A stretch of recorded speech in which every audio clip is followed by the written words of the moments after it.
நன்மை செய்கிறதுல நம்ம சோர்ந்து போகாமல் இருக்கணும் அப்படின்னு சொல்லிட்டு வேதம் நமக்கு சொல்லுது.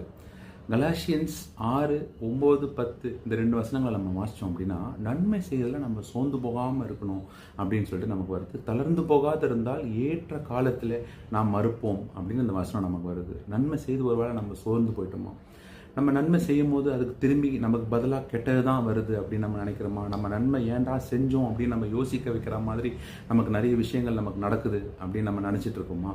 பைபிள் நமக்கு என்ன சொல்லுதுன்னா, நம்ம சோர்ந்து போகாமல் இருந்தோம் அப்படின்னா ஏற்ற காலத்தில் அதுக்குரிய பலனை இயேசப்பா நமக்கு தருவார், இறைவன் நமக்கு தருவார் அப்படின்னு சொல்லிட்டு இந்த வசனம் நமக்கு சொல்லுது.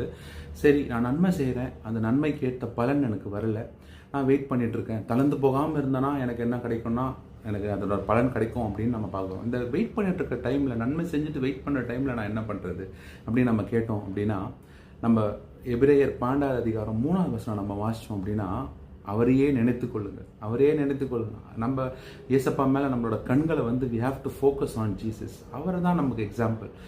மோசமான அநியாயமான ஆட்கள் நம்மளே அவர் நன்மை செய்ய அவர் ரெடியாக இருக்கும்போது நம்ம என்ன செய்யணும் அப்படின்னா, நன்மை செஞ்சுட்டு நம்ம என்ன பண்ணணும் அப்படின்னா, சோர்ந்து போகாமல் இருக்கணும். எப்படி அவர் சோர்ந்து போகாமல் நமக்காக நன்மை செய்கிறாரோ அதே போல் நம்மளும் சோர்ந்து போகாமல் மற்றவங்களுக்காக நன்மை செய்யணும். கடவுள் நமக்கு அதுக்கு பலன் கொடுப்பாராங்க.